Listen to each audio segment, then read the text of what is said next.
Hi, everyone. I'm John Sullivan with 401k Specialist. We have another great panel discussion on a very timely topic, which is 401k performance metrics that really matter. How do we know what we do actually matters and is making an impact, and which metrics should determine retirement success? We have experts with us today to help figure it out, and they also happen to be top advisor 5 participant outcome nominees, or TAPOs as we call them. So joining me is Austin Gwilliam with GRP Financial, Douglas Parker with Sage Rutty and Company, and Jake Rushton with TrueNorth Wealth.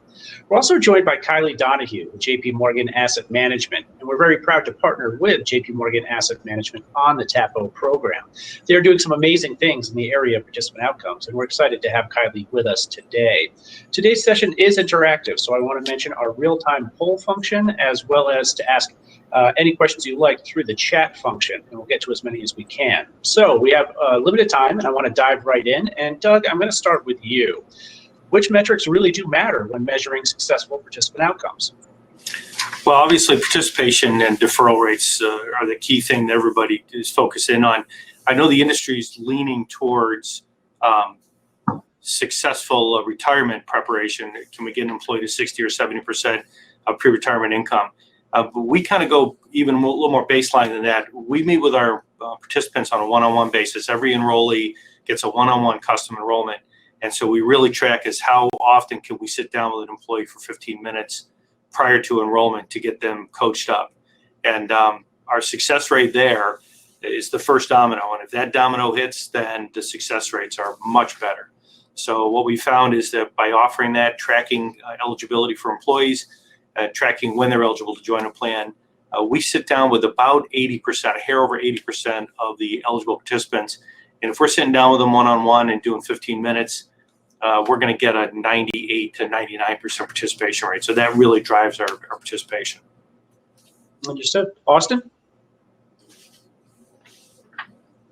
The approach that we take is quantitative and qualitative, to be honest. So from a qualitative perspective, we just want to know, are participants engaged in the plan? Are they accessing the provider tools? Are they utilizing the website? Are they utilizing the app?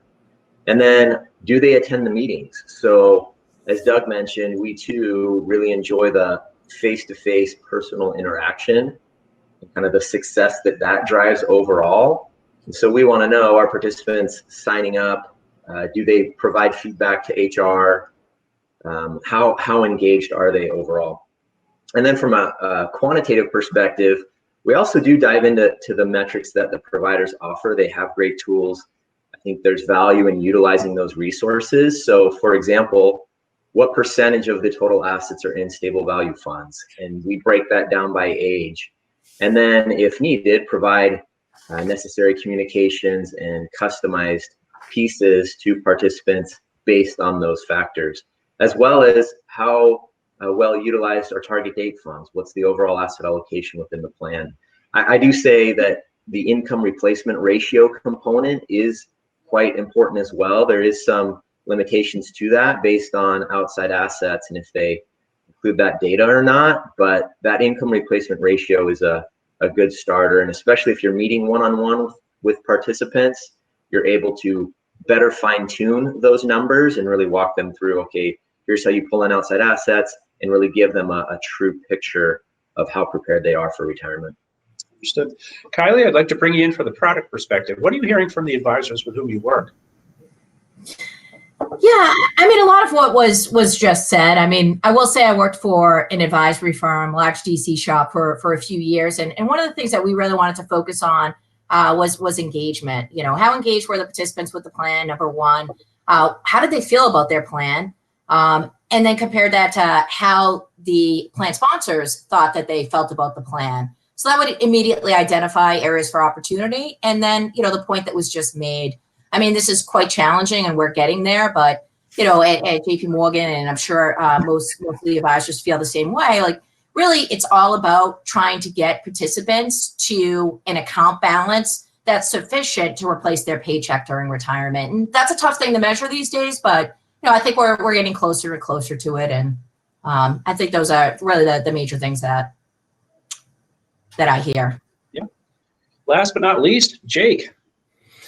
Yeah, I agree a lot with Doug. I mean, the one-on-ones for us is really critical. And the main metric that I like to measure is, and it's more of it's a tough one to measure. It's confidence in your ability to retire. So are these employees that we're helping, that we're servicing, do they really know the math behind actually being able to stop working one day?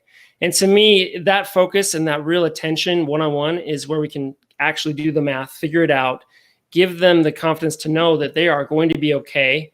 And that oftentimes does not just include the 401k.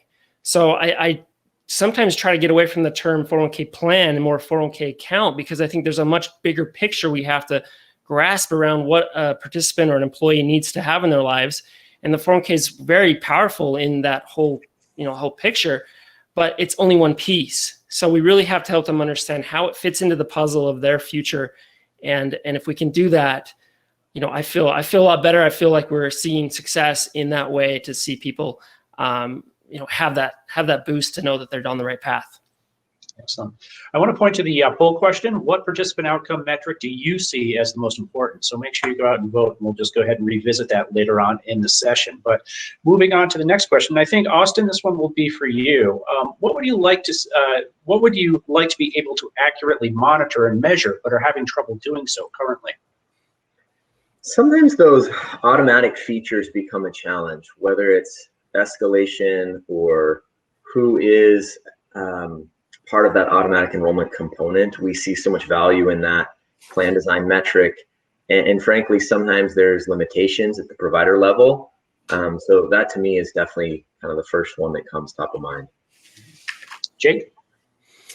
Yeah, for me, I think it's getting rid of the stigma of sharing your financial picture. So a lot of participants, a lot of employees I meet with, it takes a couple meetings before they actually open up and tell me really what's going on. Mm-hmm. And that can be, people just starting out in their career. That can be physicians about to retire that are making, at the top end of the spectrum of income. There's still this weird, I don't want to share with you. I don't want to tell you. And if we can get past that, we can really figure things out. But a lot of times they just keep it all in, and either that could be a negative, like debts and things that are not telling me about, or it could be a positive, other accounts, other ways that they're investing and saving money. We need the full picture, and then we can actually start to move forward. The doctor niche can be somewhat challenging in that regard. How do you get past that? How do you earn that trust? It takes a lot of being genuine. I think really showing up and being showing that you actually care is something you can't fake. You really have to get to know these people and care about their family and get to know them. So that takes a lot of attention and honestly a lot of work. And you really can't shortcut that. That's not something you can outsource to some tech solution. It's not something that you can just have, a junior advisor do. You have to be present and aware of each individual. And that works in my niche, and I understand that doesn't work in everyone else's. And sometimes, when we get to the enterprise level, that's really hard to do. But getting a physician to trust you, you have to show expertise, and you have to show genuine ability to help them. Speak their language. Yeah, absolutely. Yep. Kilie, what should we be monitoring and measuring but can't yet? Yeah, I think one of the things that would be really interesting, and I get asked a lot, is, what do participants actually do with their money when they start withdrawing it during retirement? I just think that's a piece that's a little challenging to know. Are they actually rolling it over to IRAs, or are they taking it and putting it into a savings account, or are they just spending it? And, we've spent a lot of time through the Chase side of our house really trying to look at, the participants that we can, if we feel that we really have a holistic view. But, I think that's something that, advisors ask me all the time. And I wish I had a better answer for them. And hopefully that's something that we'll know more about in the future. Yep. Doug, best for last. What do you got? Well, I think Jake hit on the key factor for us is being able to look at a client holistically, whether it's the owner of the company or a single highly compensated employee or a guy down the shop floor just running a machine. To be able to sit down with them and get a holistic perspective, and then understand what role will the 401k play in that bigger picture. I love, Jake, the way you described that, not a 401k plan, 401k account. I'm going to steal that incidentally.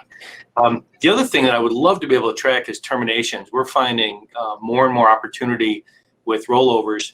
On the upside, we're dragging a lot of money into plans because we do the one-on-one at the front end. We're finding more and more folks who've got 401k balances from prior employers. We've got a little bit of an expertise built around rolling money in.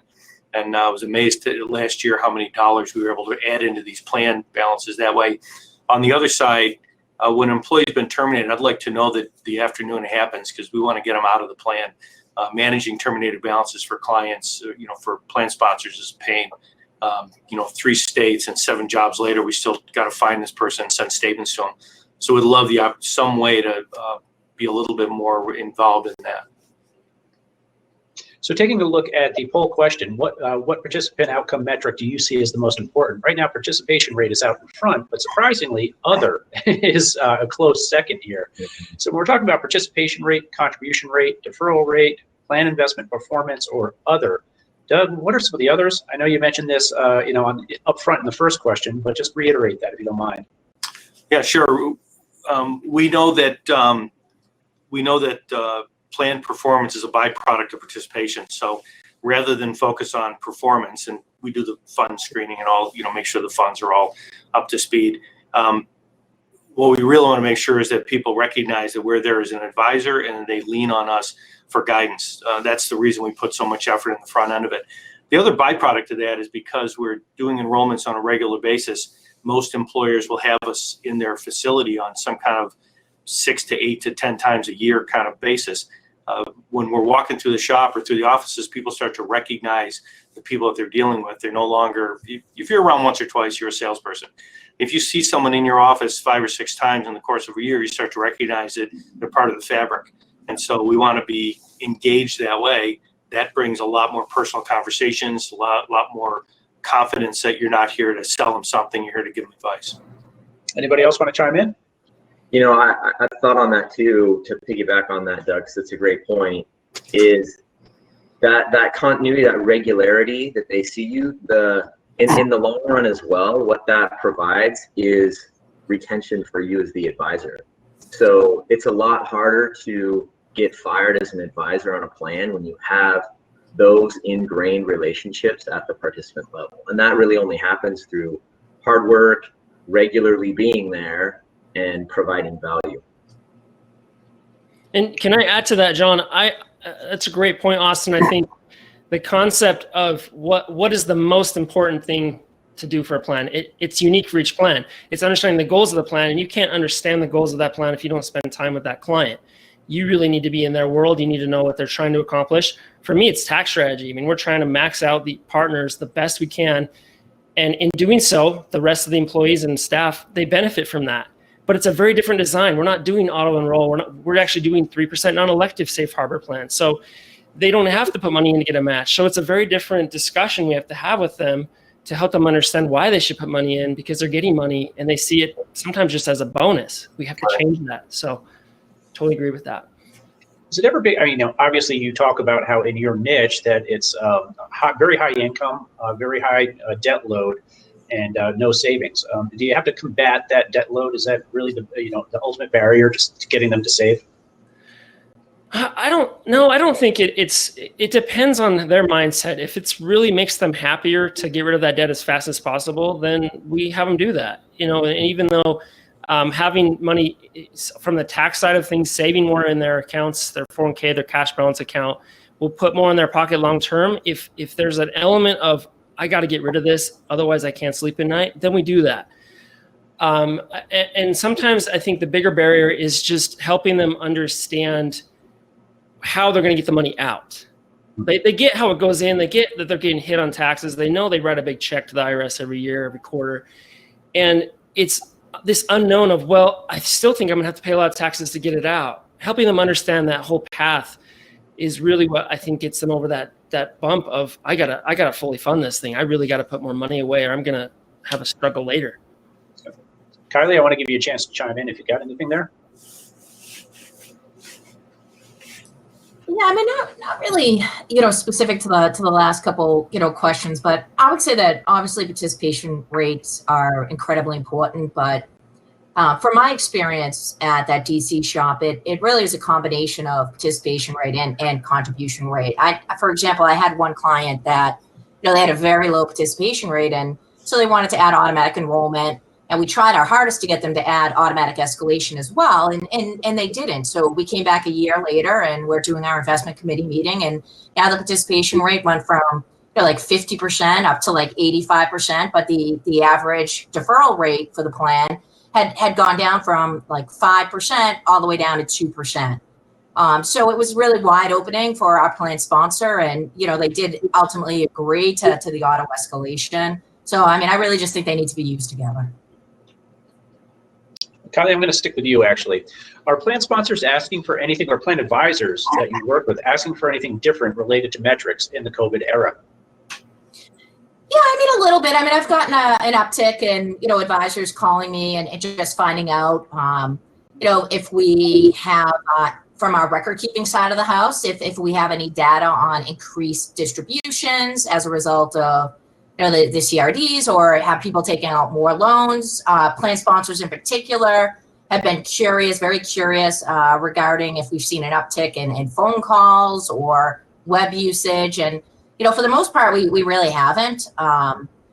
So those are just some of the things that they've been asking for. I will say that we have found that by moving to a more interactive WebEx with the chat feature, that participants are a lot more engaged during participant education sessions. And so we have been able to, pass that along to plan sponsors. Understood. Austin? One thing that comes to mind that we kind of haven't really touched on yet, but I think there's so much value too in surveying participants. So that's something that we do where we want to try to get an idea, one, what kind of topics do participants want to hear? But then also that gives us kind of a baseline level to start for education. But then also it helps to identify how engaged participants are that we talked about earlier.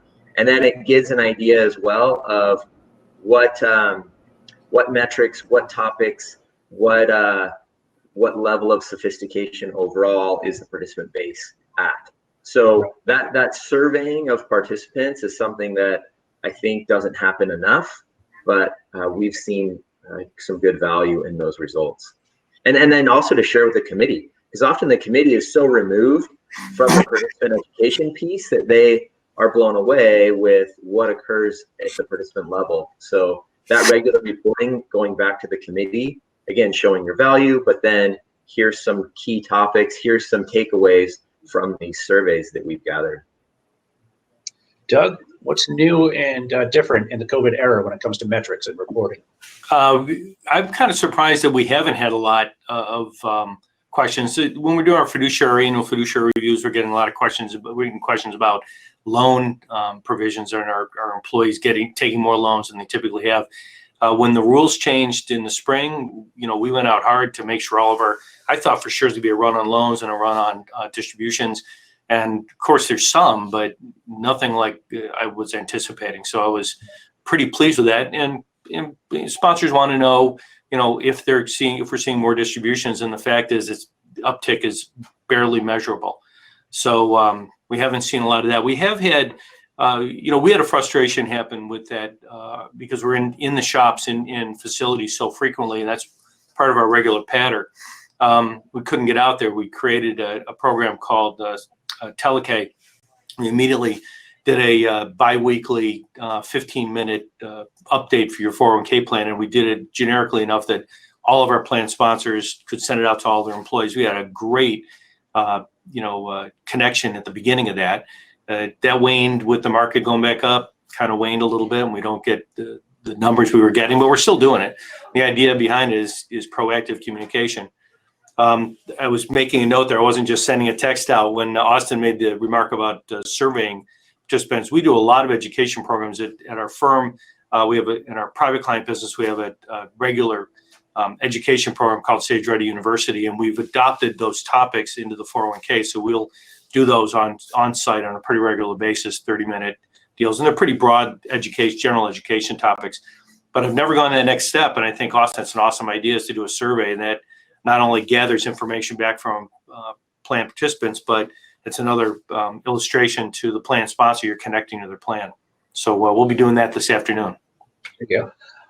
Jake? Yeah, this COVID change, I mean, we did some things I think were unique to the industry. I really was fascinated what was going on with the online course side of the world, as far as just someone that knew something to teach other people, and they were putting it all online in a way that they do the work once and share it with everybody. And I realized this is something that was bothering me for a long time, is I would go into a plan, we'd do a quick 15-minute group meeting, and then we'd divide up to one-on-one meetings and help people individually. And over all day long, we'd tell the same information. And so I took this opportunity to take that same experience and put it into a video format, basically on a landing page for each individual client, so that wherever they were, if they were at home in the middle of the night, at work, they could pull up this page and they could get most of their questions answered right there. And when we would get other questions, we would add them to that page. And so now we've been able to just basically answer the question once for the whole group, which has been really effective of our time. And we've been able to add Zoom meetings and quick 20-minute calls with people that have questions. And that, I think the problem of people wanting to see face-to-face has kind of gone away. And now we're able to do that much more effectively and be more efficient with our time. The other interesting thing we saw is we got really good at helping clients get through the payroll protection program and helping them file those forms and get them through some difficult couple of months, which really wasn't a normal thing, another value add that we figured out we could help people with. So just trying to adapt and change and find a way to provide information at any medium possible, whether it was video, through an email, through a webinar, a Zoom call, whatever it might be, just being able to reach them so they know that we're there, even if we couldn't be in person in their office for a while. That's great. We've got a question from an attendee that I'd like to throw out to the group. So anybody who wants to chime in is fine. Do your record keepers / TPAs track all of the quantitative data you use to track performance, or do you track some of the data points yourself? How much do you rely on the TPA? Well, I'll give you a couple of responses. As far as the investment performances and how the plan's operating on a from investment perspective, we use FI360 as our primary screening tool, and some Wilshire and some Morningstar data we'll gather together for that. But as far as activity in the plan, we track participation pretty closely. We're proud of the numbers, and we want to strut a little bit on those topics. But we have the TPA attend every one of our annual fiduciary meetings, and they come in, with pretty precise data. We want them to be part of the conversation. So when we're talking about performance of the plan, do we have it tuned up correctly? We always have the TPA as a part of that conversation. Not always willingly, but you can pretty much get them there. Sure. Anyone else? Yeah, we do the same. So I think allowing and the provider to get in front of the plan sponsor helps you establish the relationship with the provider, which is good. But then also the provider seeing the plan sponsor and relying on those metrics, those data points. We don't look at anything outside that we're going to try to record keep just for potential for error. We don't want to be accountable for a wrong data point that then's relied upon and it's wrong. The record keepers are doing a good job of that. So that's typically the data that we rely on. Understood. We've got about 5 minutes left, and I just want to finish up with kind of a fun question here, but still informative. What one thing would the other panelists and attendees be surprised to learn about your practice? And it could be anything, not necessarily metrics or measurements related. Doug? Okay, fun. Something about the practice. I'm not sure that there's anything magical going on here. We tell all the younger folks that join our practice, we're here to save, we're here to help people. They're getting their advice and their information from CNBC, and that ain't a place to get your guidance. This has to be customized. So we're really trying to spend our time on that. The other thing I'll tell all the folks on our team is if we're not having fun, we're not doing this right. So we integrate a lot of oddball things into it.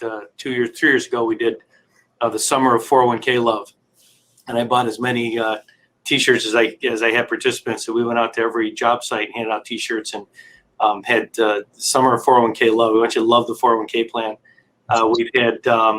We've hired bands to come in and play at participant meetings. We send an ice cream truck around annually. So it's legit. I mean, it's business. We're doing all the correct work, but we're trying to add a little bit of levity, a little bit of fun to the whole thing. If I can get a group picture of 150 people in a blue T-shirt and send it to the good folks at the blue vendor. Tell them we're representing pretty well. Everybody's happy with that kind of stuff. That's it. And don't forget, your firm is wicked old too. I was going to say you're wicked old, but then I had to clarify. So appreciate the help. Yeah. That's funny. Jake? Yeah, I would say there's two things that make our firm unique, and it kind of goes back to the history of, our founder, Marty Watkins. He's been doing this over 30 years, and he worked a lot with medical associations over the years. And because he works with physicians and he likes to help them personally, the tax strategy always would lead to a 401k. And so years ago, he would pick up and start to do a lot of 401ks, but he didn't really have enough time and want to put the attention into running the plan. As they get more complex, as now we get more regulations, it kind of got away from him to the point where he brought me in to run just the 401k division. So we really divided our office into personal wealth management and then 401k. And that has freed up his time to focus on what he enjoys. It allows us to actually continue and maintain helping clients.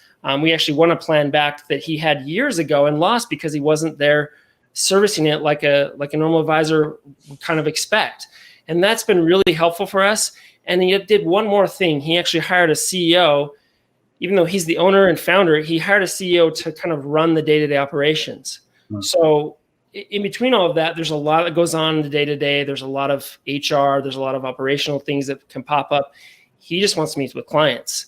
And I see far too many advisors trying to have all those hats on and be the CEO, be the HR, run a 401k plan and do personal business. You can't do it all well.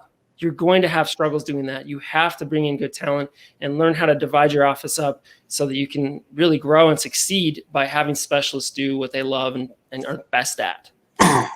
One of the big themes at the Excel 401k 2020 digital series is the move from 401k to wealth management, retaining those assets once they've retired.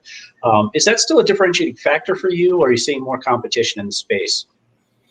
Yeah, it's been, I've kind of started my career, 6 years ago, just doing 401ks and being really clear, I don't do personal business. And I thought that was an advantage. And now I'm learning that most of my clients, they want that seamless integration. They want to have the help personally available to them. And it's definitely a value that you need to bring as an advisor, but I think you need to split it so you're able to focus and have your time understanding the plans, because a 401k plan is going to take, being a specialist there is going to take way too much energy to also be really good on the personal side.